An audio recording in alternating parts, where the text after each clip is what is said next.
Yesu hakufa wala hakufufuka, kwa sababu kuna kitu cha kujifunza simulizi. Yesu kafa kwa ajili ya ondoleo la nini? La dhambi. Inawezekana kweli afe mtu mwingine dhambi iondoke kwako? Uwezo wa Mungu ni wa ajabu, inawezekana. Maandiko tunataka sawa sawa. Umeenda hospitali simulizi, unaumwa malaria, daktari anajichoma sindano nywi, afu malaria itoke kwako. Haiwezekani. Ndio maana katika kitabu cha Isaya Mungu anasema hivi, njia zenu sio njia zangu, na wala akili zenu sio akili zangu, na kama vile mbingu zilivyo juu kuliko nchi, ndivyo akili zangu zilivyo juu kuliko akili zenu. Tambua kwamba Mungu sio mwanadamu, na Mungu akisema kwamba nitamkomboa mwanadamu, na ni kweli atamkomboa, kwa sababu kwa Mungu anasema hakuna neno litakaloshindikana kwake. Kama Sara aliweza kupata mtoto akiwa bibi ni mzee, Ibrahimu alishangaa na Mungu alichomwambia Ibrahim, je, kuna neno gani gumu la kumshinda Bwana?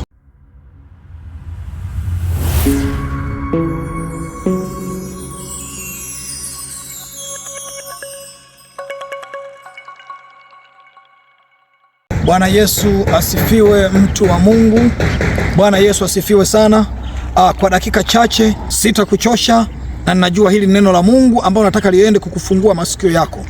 Japo kumekuwa kuna mikanganyiko mingi katika imani ya Ukristo na imani ya Kiislamu, na sio Waislamu tu, na baadhi ya Wakristo ambao bado hawajajua nini maana ya Ukristo. Na leo hii, jioni ya leo, nataka tujifunze. Je, nimeona kuna maswali mengi sana yapo kwenye vyombo vya habari, nimeona kwenye mitandao ya kijamii, baadhi ya Waislamu, baadhi ya Wakristo, kumekuwa kuna mikanganyo mingi, kumekuwa kuna migongano mingi. Lakini nataka nikwambie jioni ya leo nataka nikufundishe. Kuna watu wanauliza maswali.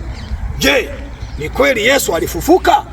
Na je, Yesu kweli ni mwana wa Mungu? Na je, Yesu kweli ni Mungu? Haya ni maswali ambayo watu wanauliza. Wengine wanamjua Yesu kama ni mtume, wengine wanamjua kama ni nabii, wengine wanamjua kama ni mwana wa Mungu. Wengine wanauliza, nimekutana mtu mmoja anauliza, mbona mnasema Yesu tena ni Roho Mtakatifu? Basi nataka nikufundishe, fuatilia neno hili. Jioni ya leo utakwenda kulielewa. Basi kwa kuwa nimeshaomba nyuma ya kamera, nitakwenda moja kwa moja kukufundisha neno la Mungu kwa ufupi sana kuhusu kufa kwa Yesu na kufufuka kwa Yesu, ili tujue watu wanafeli wapi.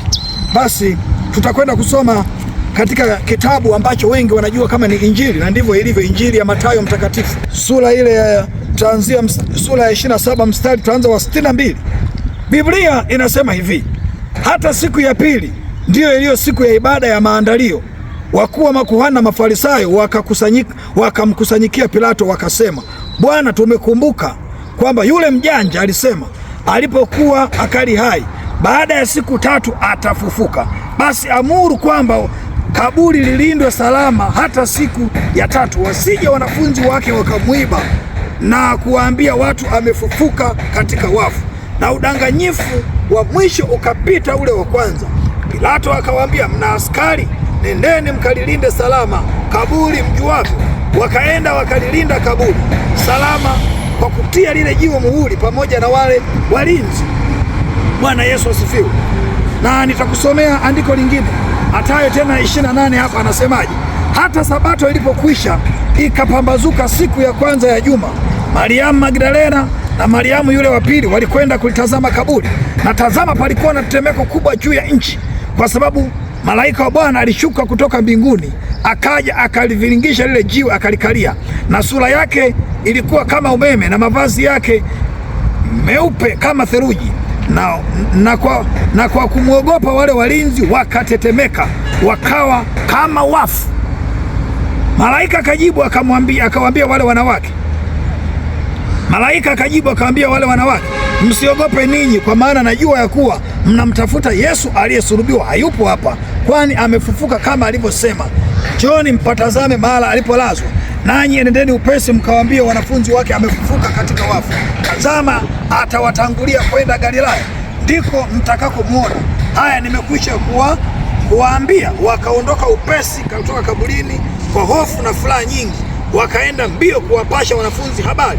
Na tazama, Yesu akakutana nao akisema, salamu. Wakamkaribia, wakamshika miguu, wakamsujudia. Kisha Yesu akawaambia, msiogope, enendeni mkawaambie ndugu zangu waende Galilaya, ndiko watakakoniona. Ukisoma Biblia, neno la Mungu ni neno ambalo limejitosheleza. na ni neno ambalo limetoshea kabisa. Sasa hapa tunakuta wakati Yesu akiwa hai aliwaambia wanafunzi wake kwamba mimi nitapitia mateso mengi, inatakiwa nife ili ulimwengu uokolewe. Sasa mimi nisipokufa ulimwengu hauwezi ukaokolewa. Ndio maana ukisoma katika Yohana sura ya 12 mstari wa 25 na ule wa 26, Yesu anawaambia wakina Petro kwamba chembe ya ngano isipokufa inabakia hali hiyo hiyo. Lazima kwamba chembe ya ngano lazima ife kwanza kwenye ardhi, ndipo ikisha chipuka inaleta mazao. Yesu anajifananisha yeye na mpanzi ambayo ni chembe ya ngano, ambayo ngano ikisha pandwa na mkulima mara nyingi huwa inachipuka upya. Ndio Yesu anajifananisha. Ndio maana kuna sehemu Yesu anaenda kuuawa, anamwambia Petro, inatakiwa niende nikafe ili ulimwengu uokolewe. Chembe ya ngano isipokufa itabakia hali hiyo hiyo. Petro anamkamata Yesu, anamuinua juu, anamwambia Bwana, hautakufa wewe, hautakufa. Yesu anamwambiaje? Toka nyuma yangu Shetani Petro, huwazi yaliyo ya Mungu bali unawaza ya wanadamu. Sikuja kutumikiwa, nimekuja kutumika, kutoa nafsi yangu iwe fidia kwa ulimwengu wote. Sasa hapo Yesu msalabani anajipeleka mwenyewe. Ndio maana ukisoma katika Yohana anasema hivi, upendo nilionao mimi ni mkubwa. Kwa sababu upendo alionao mimi ni mkubwa, ninautoa uhai wangu kwa ajili ya kondoo. Lakini mchungaji wa mshahara akiona mbwa mwitu anakuja, hawezi kukubali kufa kwa ajili ya kondoo. Yesu anasema mimi nitawaita rafiki zangu, kwa sababu ninautoa uhai wangu kwa ajili yenu, na upendo nilionao mimi ni mkubwa, ninajitoa mimi mwenyewe sadaka, hakuna mtu atakayenitolea. Yesu alikuja kama sadaka, kafara, sio kwamba kitu kingine. Sasa hapa nataka niruke kidogo kwa ufupi nikupeleke mbele. Nimekuta baadhi ya dini wanaposti vipande. Kwa mfano ukiangalia kuna baadhi ya kipande kadogo sana, hebu katazame kwanza. Sipo kwa ajili ya kushambulia dini, nipo kwa ajili ya kujenga. Hebu katazame kwa kipande kadogo sana. Yesu hakufa wala hakufufuka, kwa sababu kuna kitu cha kujifunza simulizi. Yesu kafa kwa ajili ya ondoleo la nini? La dhambi. Inawezekana kweli afe mtu mwingine dhambi iondoke kwake? Uwezo wa Mungu ni wa ajabu, inawezekana. Maandiko tunataka sawa sawa. Umeenda hospitali simulizi, unaumwa malaria, daktari anajichoma sindano afu malaria itoke kwake. Haiwezekani. Sasa huyu sio Mkristo, yeye ni imani nyingine. Sijataka kumzungumzia sana na sitaki kushambulia. Nasema kwamba Yesu hajafufuka. Na umesikia mwenyewe Yesu anasema hajafufuka. Sasa hichi kila unajua neno ni roho. Neno ni roho. Ndio maana neno la Mungu ni roho. Kwa sababu unaweza mfano mtu akikutukana, kwa nini huo unashambulia?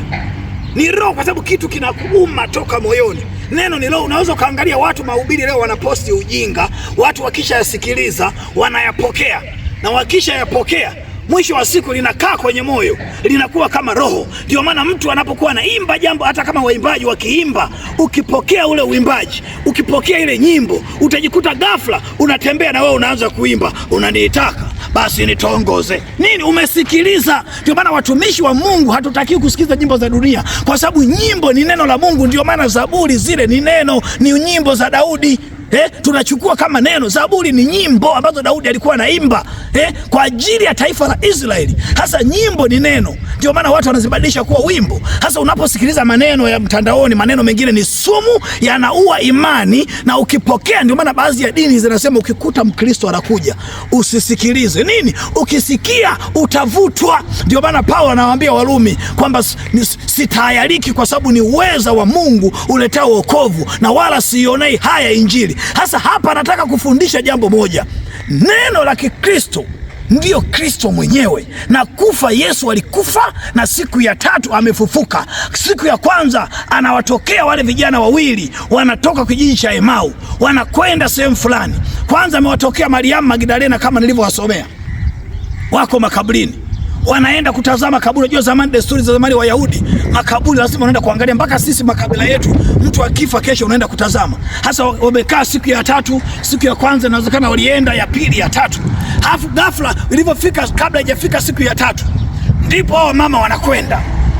Alafu kumbuka hapo sasa, wale askari na wale mafarisayo na wakuu wa makuhani wakasema, jamani, yule mjanja wamemfuata Pilato aliyomwambia Yesu asulubiwe. Wakasema, bwana, yule mjanja tunajua kwamba aliongea kwamba siku ya tatu nitafufuka. Sasa anakuwaga ni mjanja, na tafsiri ya mjanja manake ni mdanganyifu. Yule Yesu wa Nazareti ni muongo, maana yake amesema siku ya tatu nitafufuka. Hebu tunaomba tukalilinde lile kaburi, amuru askari wakalinde, wasije wanafunzi wake wakaiba mwili wa Yesu. Wakishaiba mwili wa Yesu, halafu mwisho wa siku watu wakasema Yesu amefufuka. Hawa maskari wanasema na hawa Mafarisayo, udanganyifu wa mwisho usije ukawa kuliko wa kwanza. Sikiliza mziki. Wamekwenda kulinda kaburi siku ya kwanza, ya pili, ya tatu. Biblia inasema ghafla likatokea tetemeko la nchi kwenye Mathayo nilivyokusomea hapa. Matetemeko la nchi, Mathayo 27:62 ukisoma, likatetemesha ardhi, mbingu zikatetemeka mpaka ardhi. Biblia inasema wale walinzi wakawa kama wafu chini.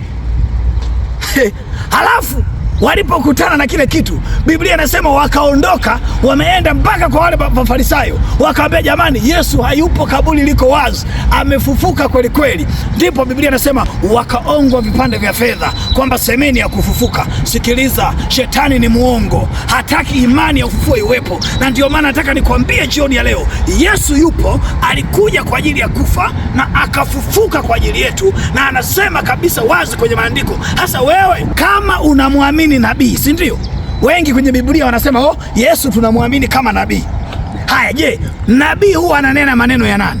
Je, kama Yesu akufufuka, je, maneno yake aliyokuwa anayaongea kwa kina Petro kwamba mimi nitakufa siku ya tatu nitafufuka, je, ni muongo?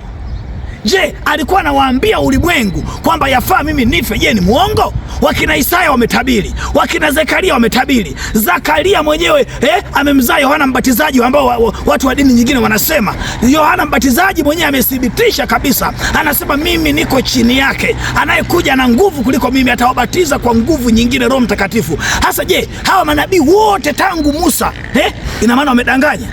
Basi hata Yesu mwenyewe naye ni muongo. Ndio maana Paulo anasema kama Yesu alikufa kufufuka, basi imani yetu ni bure. Na sisi tunayohubiri Kristo amefufuka ni waongo, na tumemshukuru. Nini tunamshuhudia Mungu uongo? Sasa jiulize. Ndio maana Yesu anasema hivi, sipokei utukufu kwa mwanadamu wala ushuhuda wa mwanadamu. Ushuhuda nilionao mimi ni mkubwa, japo wanadamu wananishuhudia. Kwa sababu Mungu siku ile amekaa mlimani, amewachukua kina Petro, wakaona kabisa, Mungu amethibitisha kabisa kina Petro. Wakati Yesu anaenda kuomba, wanakuta ametokewa na Musa na Elia, wakawa wanazungumza itakuwaje, jinsi atakavyoenda kukomboa taifa la Israeli, itakuwaje. Wakina Petro wakawa wanashangaa, wamelala, wanaamka, wakakutana na Musa na Elia. Petro ndio maana anasema, Bwana, ukitaka tufanye vibanda vitatu, kimoja nitajenga chako, kimoja cha Musa, kimoja cha Elia. Yesu ndipo ghafla wingu likawatia uvuli. Hii Biblia unasomaga Biblia gani wewe? Wingu likawatia uvuli, wakasikia wapo kwenye mlima wa Mungu, wakaanza kushangaa. Sauti ya Mungu ikasema, huyu ndiye mwanangu mpendwa niliyopendezwa naye, msikilizeni yeye. Kitabu cha Mathayo, kasome Mathayo ile, ukisoma utaenda kuiona sauti ya Mungu ilisema. Mathayo 3:17, sauti ya Mungu ilishuka. Haya, wakati anabatizwa, mbingu zikafunguka pale pale kwamba huyo ni mwanangu mpendwa, msikilizeni yeye, na yeyote atakayowaambia yashikeni. Wewe jiulize. Ndio maana Yesu anasema hamna mtu aliyemuona Mungu wakati wote, hayupo, bali Mungu mwana mwenyewe aliye katika kifua cha Baba. Na Mungu amethibitisha kwa sauti, mpaka Mafarisayo wakasema, ala, malaika anasema naye. Yesu akawaambia, sio kwamba kwa ajili yangu, hii kwa ajili yenu mpate kuniamini. Ndio maana Petro anasema hivi, unabii haukuletwa popote kwa mapenzi ya mwanadamu, bali manabii walinena yaliyotoka kwa Mungu wakiongozwa na Roho Mtakatifu. Huyo Roho Mtakatifu ndio Roho wa Mungu mwenyewe. Hivi kuna mtu mmoja nimekutana naye anauliza swali, hivi huyo Roho Mtakatifu ni nani? Mbona mnasema habari za Roho Mtakatifu? Hatumjui Roho Mtakatifu. Lakini nataka nikwambie, Mungu yeye ni roho, na huyo roho wake, hivi ukitaka kujua mambo yangu utayajuaje? Si lazima kwanza mimi mwenyewe mwenye roho yangu ndio na mambo yangu mwenyewe. Hasa Mungu anaposema Roho Mtakatifu, mimi ukitaka wewe kujua mambo yangu, manake lazima nikufunulie ya moyoni mwangu, nikupe ya kwenye roho yangu. Na Mungu anasema roho yangu mimi anaitoa roho yake ili kukupatia wewe. ili ujue siri za Mungu. Ndio maana Paulo anasema kwenye Wakorintho wa kwanza sura ya 2 mstari wa 10 na ule wa 9 na wa 10, anasema sisi tumefunuliwa kwa Roho, kwa sababu Roho wa Mungu anajua mafumbo ya Mungu. Na ndio maana tafsiri za ndoto mnatafsiri kimwili, tafsiri za ndoto mnatafsiri uongo. Wakati Yusufu mpaka Farao anasema tupate wapi watu wenye roho kama huyu? Kwa Yusufu, Danieli mwenyewe akawa na Roho Mtakatifu, wakasema jamani, huyu ni roho aliye bora. Mpaka wewe, nataka nikuambie, Roho Mtakatifu ni roho wa Mungu. Bila huyo huwezi kufufuka. Ndio maana Biblia inasema kama Roho aliyemfufua Kristo katika wafu anakaa ndani yetu leo, na sisi na Roho Mtakatifu, na Paulo amemthibitisha vizuri kweli. Anasema huyu Roho Mtakatifu na sisi siku ya kufa, kwa sababu tumekufa katika na Kristo katika ulimwengu wa roho. Unajua ukiokoka wewe unahesabika umekufa pamoja na Kristo, na unapokuwepo hai maana yake uhai pamoja na Kristo. Ndio maana kubatizwa ni kufa pamoja na Kristo kwa njia ya imani. Unapotoka kwenye maji mengi kwamba unakamilisha kwamba sasa nimefufuka na Kristo. Ndio maana Paulo anawaambia Wagalatia, nimekufa pamoja na Kristo lakini niko hai, na uhai nilionao leo ninao katika imani ya mwana wa Mungu. Bwana asifiwe. Ndio maana ya ubatizo. Ukisoma na kupatia andiko lingine, usije ukasema nimebahatisha.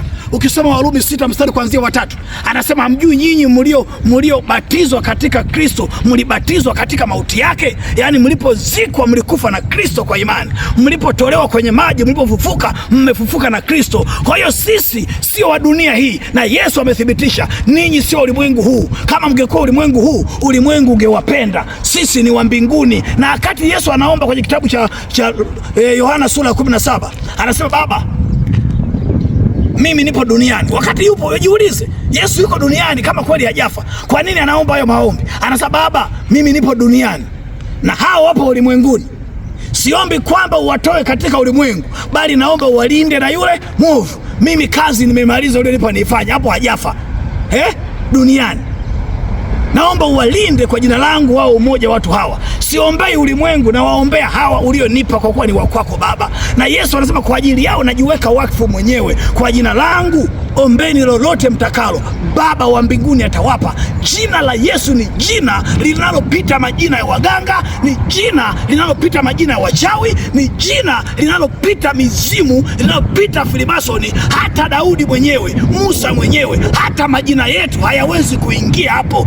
Yesu yeye ni jina lipitalo majina yote. Paulo amethibitisha kwenye wa Filipi kwamba Yesu mwanzoni alikuwa namna ya Mungu. Hakuona kuwa na Mungu kitu cha kusikamisha nacho, bali alijifanya hana utukufu. Amezaliwa katika hori ya ng'ombe, amelelewa na Bikira Maria, tena mama wa watu maskini. Watu wakamdharau Yesu. Herode mpaka amefika mahala akasema Yesu ni nani huyo? Akavua vazi lake alipomuona, akamhesabia duni. Biblia inasema kitabu cha Luka, Yesu mwenyewe ameishi maisha ya masikini japo ni tajiri.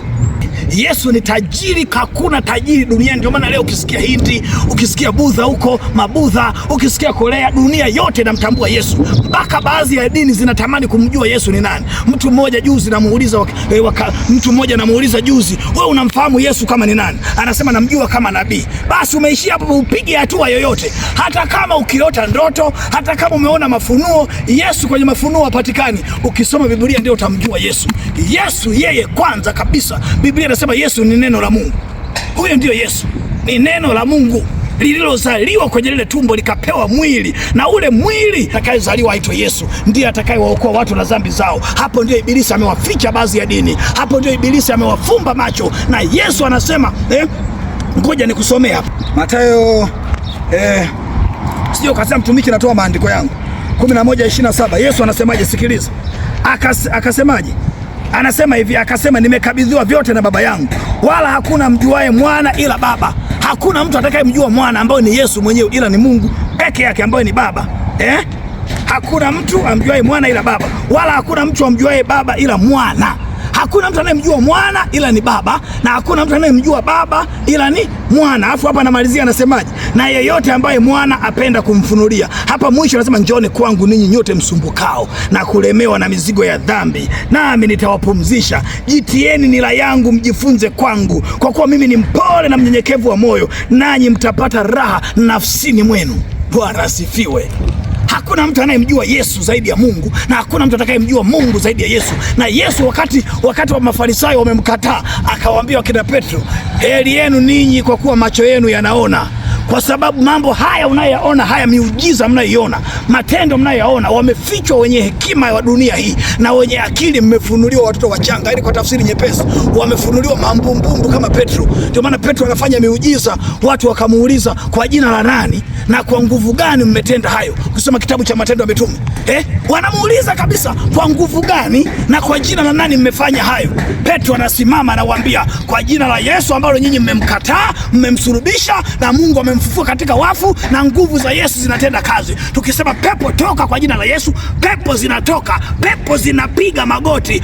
Ngoja nikwambie, kuna watu wanapatia pepo, wanawapa pepo ubani, wengine wanapatia udi. Sisi hatufukuzi pepo kwa kutumia ubani wala udi wala chochote, mafuta sijui na nini. Yesu mwenyewe amejitosheleza, full package, jina lipitalo majina yote. Tukisema pepo toka kwa jina la Yesu, pepo linasalenda. Wewe pepo ndio shetani mwenyewe. Ukikutana na mganga, umekutana na shetani. Ukikutana na mchawi, umekutana na shetani. Ukikutana na majini, umekutana na shetani. Ukikutana na watumishi wa Mungu, umekutana na Mungu mwenyewe, kwa sababu Mungu anasema neno langu liko ndani yao, na Mungu amejifunua kwa vinywa vya watumishi. Kwenye Zaburi anasema, katika vinywa vya watoto wachanga nimeweka misingi na nguvu. Sikiliza, Yesu amekufa na amefufuka. Amewatokea wale wakina Mariamu pale kaburini, anawaambia mnamtafuta aliye hai katika wafu, amefufuka kweli kweli, nendeni kama alivyowaambia. Wakaondoka wakawapasha habari wakina Petro. Ndio maana Tomaso anasema sitasadiki mpaka nimpapase. Yesu akasema nitazame mikono yangu, nitazame na miguu yangu, kama sio mimi au ndiye. Tomaso akasema Bwana wangu, Mungu wangu. Yesu akawatazama. Ukisoma kwenye sehemu nyingine kwenye kitabu kile kile cha Yohana sura ya 14, Yesu anawaambia mnamwamini Mungu, niaminini na mimi. Mimi ndimi njia, kweli na uzima. Mtu hawezi kufika kwa Baba bila mimi. Halafu anawaambia leo mmemwona Mungu akina Petro. Ndipo Tomaso anasema tutajifikaje wakati hatuijui njia? Yesu akasema mimi ndiye njia. Maana yake neno la Yesu, yeye ndiye njia. Neno lake ni njia ya kufika mbinguni. Ukilifuata unafika hakika. Ndio maana Yesu nampenda sana, anasema mimi ndiye mchungaji mwema, walio ndani yangu wote wataingia na kutoka, watapata malisho mema. Hakuna mtu yoyote atakayewapokonya kwenye mkono wangu, kwa sababu Mungu ni mkuu kuliko aliye katika dunia hii. Mchungaji maana yake yeye yuko tayari kufa kwa ajili ya kondoo, ndio Yesu. Achana na wachungaji wapiga dili hawa wanaosema toa sadaka za kujimaliza eti afu watu wanauza manyumba yao. Yesu yeye ni mchungaji wa haki. Ndio maana Daudi anaandika kwenye Zaburi, mnasema mnasoma Zaburi, Zaburi sio mnasoma wapi? Kama Yesu siye Mungu, kwa nini Daudi anasema kwamba Bwana ndiye mchungaji wangu, sitapungukiwa na kitu? Kwa nini amesema hivi? Mnaelewaga? Katika Zaburi mnasomaje? Na katika Zaburi hiyo anasema mwili Bwana aliuweka tayari, dhabihu na matoleo Bwana hakupendezwa nayo, bali mwili aliuweka tayari kwa ajili ya kuupa ulimwengu uzima. Watu wa zamani walikuwa wanatakaswa, wanatoa sadaka za wanyama, wanatakaswa. Mungu ndio maana akamwambia Ibrahim, kanitolee mwanao wa pekee Isaka, yule umpendaye, kwenye yule mlima Moria. Wakati Mungu Ibrahimu anataka kumtoa Isaka, ndipo Bwana anamwambia Ibrahimu, basi nimejua kwamba unamcha Mungu. Huyo angalia nyuma yako yuko mwana kondoo ambao ndio Yesu aliyechinjwa kama mwana kondoo ili kuthibitisha sadaka ya Isaka. Ndio maana Yesu ukimpokea unabarikiwa sawasawa na ahadi ya baba zetu Ibrahimu. Ndio maana waliofungwa wengi waliowafungua akasema huyu ni uzao wa Ibrahimu. Ndio maana watu wa dini wengine wanawatengaga watu wengine kwamba hao watu wakiwa kwenye hedhi, wakiwa wanatokwa na damu, kwamba huyu ni najisi. Lakini Yesu, yule mwanamke anatokwa na damu miaka 12, Yesu akamshika pindo la Yesu. Yesu akasema mama, basi isiwe msiba kwako. Ndio maana kuamini Yesu, yeye ndio anayefufua wafu. Waliokuwa wanakufa walikuwa nabii gani alikuwa anafufua wafu zaidi ya Yesu? Hakuna nabii wala yoyote anayefufua wafu zaidi ya Yesu, na hakuna mtu anayetoa pepo zaidi ya Yesu. Vinginevyo mtakuwa wapunga pepo nyinyi, mtapigia magoti. Mimi siku moja niko namuombea binti moja na majini 16. Kipande kipo YouTube hapo, ana majini 16. Kila jini lina jina lake na kila jini lina kazi yake. Mengine yakaniambia mtumishi, ukitaka tutoke, mimi sijui naitwa nani, toa ubani, ndamwacha huyu binti. Mengine likaniambia ukitaka nitoke, basi mtumishi, naomba maji ya kunywa, ukitaka nitoke. Ndio maana kuna mtu mmoja nilicheka kweli, ile dada wa kike ambao tunahubiri, tulikuwa tunafanya naye huduma huko. Eti pepo limelipuka kwa mtu, halafu linamwambia tunaomba sigara tuvute. Yaani analipa linavuta sigara pepo. Eti tukitaka tutoke tukivuta sigara tunatoka. Wewe, hapo ni kumsujudia shetani. Sisi ni amri moja Yesu amesema, kwa jina langu kanyageni nyoka, nge na nguvu zote za yule adui. Ndio maana sisi tunajiamini, hatuogopi waganga wala wachawi. Kwa jina la Yesu tu linatosha. Hata wewe ukiniita nikuombee, usifikiri nitakupa chochote. Nitakuita kwa jina la Yesu. Kuna mgonjwa mmoja nilienda kumfanyia huduma, watu wa dini yetu wakasema mpakeni upako wa mwisho, huyo ameshakufa au mwisho wake basi. Nikasema toeni upako wa mwisho, mafuta yote. Nikapukuta, nilipoomba tu yule mtu alisimama. Halafu kwa sababu ngoja nikwambie, kwa kuwa shetani ni muongo, alichokifanya mtandaoni ameleta mafundisho ya vichekesho. Yesu amekuwa wa kuchekeshea madhabahuni, ameleta waigizaji, ameinua waigizaji wachungaji, ameinua watu mbalimbali. Mwisho wa siku injili ya kweli inaonekana ni uongo. Angalia mtumishi mmoja wa Promova TV anaonyesha kabisa, anakuambia kabisa, wengine wanatoa shuhuda pale, mimi nilikutana na Yesu. Wengine wanatoa shuhuda, mimi nilikufa, nilienda kuonyeshwa maono. Watu wanasema sio kweli, kwa sababu shetani ni muongo na ndio baba wa uongo. Yeye hakubali. Ukijua siri za Mungu wewe ni nani? Ndio maana huwezi kumjua Mungu. Kumjua Mungu sio kusoma Biblia hii. Kumjua Mungu ni Roho wa Mungu mwenyewe, mpaka aingie ndani yako ndio akufunulie hayo. Na Petro ndio maana anasema sisi, kwa sababu wote manabii walionena mambo ya Mungu waliongozwa na Roho wa Mungu. Haleluya. Sasa Yesu anasema Mungu ni Roho. Wewe utakataa nini? Je, ni neno gani la Yesu? Unamfuata Yesu kwa lipi? Kwanza hao mitume wengine wote waliotokea hao, Yesu ndio aliyochagua mitume, ndio aliyochagua manabii. Ngoja nikusomee hapa Luka 11:27. Sikiliza Yesu anavyosema hapa, ili ujue Yesu yeye yuko juu ya manabii na juu ya mitume wote wanaokuja na watakao kuja. Yeye mwenyewe Yesu anasema hivi katika Luka 11:29. Anasema hivi, na makutano walipokuwa wakikusanyika, alianza kusema hivi, kizazi hiki kibaya kinatafuta ishara, wala hakitapewa ishara ila ishara ya Yona. Maana kama vile Yona alivyokuwa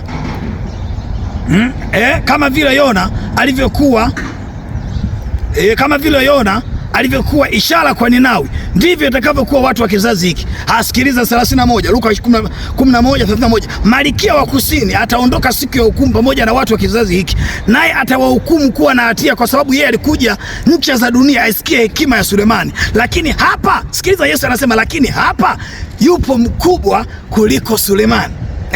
Watu wa Ninawi watasimama siku ya hukumu pamoja na watu wa kizazi hiki, nao watawahukumu kuwa na hatia, kwa sababu wao walitubu kwa mahubiri ya Yona. Lakini hapa yuko mkubwa kuliko Yona. Wewe unasemaga Sulemani sijui alikuwa na hekima, lakini Yesu anasema hapa yupo mkubwa kuliko Sulemani. Umesema sijui Yona ni nabii alienda watu waliohubiria Ninawi, mnafahamu habari ya Yona. Yesu anasema hapa yupo mkubwa kuliko Yona. Hata aliendelea kusoma Biblia, anasema maandiko mengine hata hayakuandikwa kwa sababu haina maana. Ungeandikwa hata ingeandikwa dunia nzima isingetosha kwa vitabu. Yesu anasema mimi ni mkubwa kuliko Sulemani, ni mkubwa kuliko Yona. Wewe jiulize, Yesu amezaliwa lini? Hafu na Yona amezaliwa lini? Je, Sulemani na Yesu nani ameanza kuzaliwa? Hapo nasemaje ni mkubwa? Hasa ngoja kwa ufupi nataka nikwambie. Yesu alikufa, Yesu akafufuka, na jina lake Yesu mpaka leo linatenda kazi. Na sio sisi tumesema, tumelithibitisha. Ukisoma kitabu cha Marko, Yesu anasema ishara zangu zitafanana na ninyi. Kwa hiyo ishara zangu zitafanana na hao wanaoniamini. Wengi wanasema wanamwamini Yesu, ni kweli. Basi tumia jina la Yesu likatoe pepo. Yesu anasema watakao niamini ndio ishara zangu zitafanana nao. Kwa jina langu watatoa pepo, watasema kwa lugha mpya, watanena, watashika nyoka, hata wakila vyakula vya kufisha vyenye sumu havitawazuru. Na ndio maana hatuogopagi chochote. Hizo ni ishara za Yesu kwamba yuko ndani yako. Yesu ni mzuri, sema tu asante. Ukimpata Yesu, wewe haina haja ya mafuta. Mwambie Yesu, ninaomba uniponye usiku wa leo. Ndio maana kwa jina lake omba tu, Yesu atafanya. Yesu anasema kwenye Yohana sura ya 3, kasoma ukipata muda wako. Anasema kilichozaliwa na mwili ni mwili, yani huyo ni mwanadamu tu. Aliyezaliwa kwa roho, huyo ni cha rohoni, ni cha Mungu. Sisi ni viumbe vya rohoni. Kilichozaliwa kwa roho ni roho, na roho wa Mungu ni Mungu mwenyewe. Kwa hiyo Mungu ametuzaa mara ya pili, na Petro amethibitisha kwa neno lake. Ndio maana kuna sehemu Nikodemo hapo anamfuata, anamwambia nifanye nini nipate kuzaliwa mara ya pili? Nirudi tumboni kwa mama yangu au nifanyeje? Yesu anasema mtu asipozaliwa kwa Roho Mtakatifu, kwa maji na kwa Roho Mtakatifu hataweza kuulisi uzima milele. Kilichozaliwa kwa mwili ni mwili na roho ni roho. Upepo uvuma na sauti yake mnaisikia, lakini hujui unakotoka wala unakokwenda. Ndivyo itakavyokuwa mtu atakayezaliwa kwa Roho. Ndio maana ukizaliwa kwa Roho Mtakatifu, Mungu anapokuzaa, unapookoka, unazaliwa upya. Baba yako unaye, mama yako unaye, na Yesu mwenyewe alisema baba yangu na mama yangu ni yule anayesikiza neno la Mungu na kulishika. Hata kama mzazi unaye, pale pale unakuwepo, umezaliwa kwa Roho. Kitakachoonekana ni mabadiliko. Ndio maana anasema upepo unavuma na sauti yake unaisikia, lakini hujui unakotoka wala unakokwenda. Kwa tafsiri nyepesi, utaona badiliko tu. Basi Yesu anasema njooni kwangu ninyi nyote wenye kusumbuka na kulemewa na mizigo, nami nitawapumzisha. Hiyo mizigo ya dhambi Yesu ndio atakupumzisha. Mzigo wa ulevi Yesu atakupumzisha. Mzigo wa uzinzi Yesu atakupumzisha. Ndio maana saa hizi kumekuwa kuna mambo ya ajabu. Watu wanakufa na dini. Mungu siku moja ananiambia watu wananyongwa na dini. Mimi ninayo dini yangu ni mzinzi. Mimi ninayo dini yangu ni mlevi. Mimi ninayo dini yangu msengenyaji. Mimi ninayo dini yangu umeacha mke wako, alafu umeoa mke mwingine, alafu unajiita Mkristo. Na Yesu anasema mtu akiacha mke wake akioa mwingine ni mzinzi. Ndivyo ilivyo. Vinginevyo basi usiowe, kaa hivyo hivyo mpaka mmoja afe. Kilichounganishwa na Bwana mwanadamu hawezi kutenganisha. Ndivyo ilivyo. Ndio maana watu wengi wataki kuokoka, wanang'ang'ana kwenye dini kwa sababu kimuacha unaoa mwingine kirahisi. Wewe, mbona waganga wanatoa sheria zao na watu wanafuata? Lakini Mungu anapoleta sheria zake, mbona wafuati? Kwa jioni leo nataka nikwambie, Yesu anakuuliza swali. Wewe unanijua mimi kama ni nani? Na watoa kina Petro na kuuliza wewe. Yesu anasema watu wananitamka mimi ni nani? Wengine nabii, wengine mitume, wengine si nani, wengine mmoja wapo manabii wa kale. Kumbuka Yesu wakati anakufa msalabani, Biblia inasemaje? Alipokata roho, makaburi yakapasuka, mizoga ya watu ikatoka. Ni ishara kwamba Yesu ni ufufuo, na Yesu baada ya kifo ni hukumu, na mtu wa mwisho kumtokea Yesu ni Paulo. Ndio huyo aliyeandika nyaraka ngumu kweli kweli. Anasema kama Yesu alikufa kufufuka, basi imani yetu ni bure, na sisi tunamhubiria Mungu uongo. Tunamshuhudia Mungu alimfufua Yesu, maana sisi ni waongo. Ingekuwa ni Torati ya Agano la Kale, itakao tupigwe mawe tufe. Wewe unasoma maandiko mawili tu. Yesu ndio imani yenyewe. Ndio maana kuna sehemu Musa aliambiwa achonge nyoka wa shaba jangwani, watu wakimtazama wapone. Ukisoma Yohana 3:14, Yesu anasema kama vile Musa alivyomuinua nyoka wa shaba jangwani, watu walivyomtazama wakapona, ndivyo ilivyo mwana wa Adamu atakapoinuliwa pale kwenye msalaba. Watu wakijia watapona, dhambi zao zitaoshwa pale. Watu tunauendea msalaba, ndio tunatua mizigo. Msalaba ule ndio tunaponya watu wetu. Msalaba ule ndio tunapata laana nafsini mwetu. Mizigo yetu ni mizito, hatuwezi wanadamu. Yuko Yesu ambaye sio mwanadamu kama wewe. Hata madaktari wangesema wapime damu ya Yesu, wangekuta biology imekataa, biolojia zingegoma. Yesu anasema baba yangu mimi ni Mungu, na Mungu anamwambia Mariamu kitakachozaliwa ni kitakatifu cha Mungu. Kile ni kiumbe cha Mungu, kimezaliwa kikapewa jina kama lako. Akatembea duniani kama mwanadamu. Alafu siku ya tatu mwanaume amehubiri neno la Mungu. Siku ya tatu anafufuka, akasema twendeni mpaka mlima wa Mizeituni nilikowaambia. Alafu ndio hapa sasa kwenye Mathayo 28 ukisoma Mathayo 28, kwanza sikusomei muda umeenda. Mathayo 28 kasome mstari wa 19 mpaka 20. Ndipo Yesu akawaambia mwishoni sasa, alipowakusanya wote amewatokea, anawaambia hivi. Wakina Tomaso wamempapasa, wamemuona, wengine wamemshika, wamemuona, wengine wakasema. Ndio maana waraka wa Yohana ukisoma sura ya kwanza pale anasema lile lililokuwepo tangu mwanzo tulilolisikia, mikono yetu ikaliona, tukaliona, tukalipapasa. Ndio maana wakina Petro na wao wanathibitisha, wanasemaje? Kwamba hatuwezi kuacha kuhubiri mambo tuliyoyaona wenyewe na kuyasikia. Yesu pale kwenye Mathayo 28 mstari wa 19 hadi 20 anatoa agizo moja: nendeni ulimwenguni mote mkawafanye mataifa yote kuwa wanafunzi wangu, mkiwabatiza kwa jina la Baba na la Mwana na la Roho Mtakatifu, na kuwafundisha kuyashika yote niliyowaamuru. Alafu anasemaje? Na mimi niko pamoja nanyi siku zote mpaka utimilifu wa dahari. Miujiza unayoiona sio mchungaji anayefanya, ni Yesu. Wala sio nabii, ni Yesu. Wala sio mtume, ni Yesu. Wala sio mwinjilisti Daudi Mayenge, ni Yesu. Kwa hiyo mtu anayekwambia nisujudie ni pepo. Mtu anayekwambia niabudu mimi ni pepo. Mungu anasema mtu akitoa miujiza ikafanyika, akikwambia niabudu mimi, kaabudu miungu mingine, anasema mtu huyo kufa na afe, maana ni shetani. Yesu ndiye utakufa, utakutana naye ndugu yangu baada ya kifo. Yesu anasema anawaambia wakina Petro, msifurahie mapepo yanavyowatii, furahini majina yenu yameandikwa mbinguni. Yesu yeye amekaa mpaka sasa mkono wa kuume anakusubiria tu. Anakusubiri kwenye 18. Leta mjanja, leta jeuri. Dini zenu sina nini. Mbona watu wengine wanajua kuchambua neno, wanamtaja Yesu, wanasoma Biblia, lakini Paulo anasema hawafikii ule ujuzi wa ile kweli yenyewe, kumjua Mungu mpaka ufunuliwe. Mimi mwenyewe nilikuwa kibaka kweli kweli, nilikuwa mcheza kamari kweli kweli, nilikuwa sieleweke na shuhuda mbaya kwetu nilikozaliwa, nilishawahi sijui mengine atasitaki kuambia kuhusu Yesu. Anasema njooni kwangu ninyi nyote wenye kusumbuka na kulemewa na mizigo, nami nitawapumzisha. Hebu Yesu leo unapompokea kwa imani, Paulo anaandika kwa Warumi, anasema mtu akikiri Yesu kwa kinywa chake kwamba ni Bwana na kuamini kwamba Mungu alimfufua katika wafu, Biblia anasema hapo anasema anaokoka. Maana kwa moyo mtu anaamini na kupata haki, na kwa kinywa mtu ukiri na kupata nini? Wokovu. Kumbuka mpaka kinywa kikiri. Kwa hiyo wengi wanaamini tu Yesu ni mwana wa Mungu, Yesu ni nabii, basi wameishia hapo hapo. Hawataki kumkiri Yesu. Na Yesu anasema mtu asiyenikiri mimi mbele za watu, na mimi nitamkana mbele ya Baba yangu aliye mbinguni.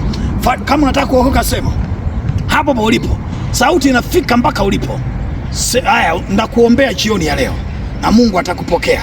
Kama ulikuwa umjui Yesu, basi tuna mengi sana ya kukuambia. Tutaendelea kufundishana mbele. Basi nyanyua mikono yako nipate kukuombea. Sema, Bwana Yesu, mimi ni mwenye dhambi. Naomba unisamehe dhambi zangu zote zilizofanya kwa kuwaza, kwa kunena na kwa kutenda. Futa jina langu kwenye kitabu cha hukumu, andika upya jina langu kwenye kitabu cha uzima. Kuanzia sasa namkataa shetani na kazi zake zote, nifanye kuwa mwanao. Yesu mpaka sasa anakuwa ameshaingia moyoni mwako. Kwa hitimisho, nataka nikwambie, wewe kama unaamini Yesu ni nabii, utaamini mpaka yote aliyoyaongea. Aliposema kwa jina langu toeni pepo, mbona unakataa? Anapofundisha watu wanachambua vimaandiko virahisi eti andiko tu la kule na kule. Hakuna. Lazima Yesu anasema mtu yeyote anajifanya mwenye elimu ya ufalme wa mbinguni katika akiba ya nyumba yake ni sawa na mtu mwenye vitu vyote, vitu vya kale na vitu vipya. Huwezi kutuhubiria tu vitu vya uongo sisi. So, taja ushahidi. Biblia inasema katika Torati ushahidi wa watu wawili au watatu ni kweli. Na Yesu anasema kwa Wayahudi, mbona imeandikwa ushuhuda wa wawili watatu ni kweli? Na mimi mbona Mungu amenishuhudia mmekataa? Wanafunzi wangu, na maana dunia yote wakina Petro wote ni waongo eti wewe shetani amekushika fahamu, na pepo likutoke kwa jina la Yesu, na Mungu akufungue wewe unayetazama kwa jina la Yesu, na akuponye wewe.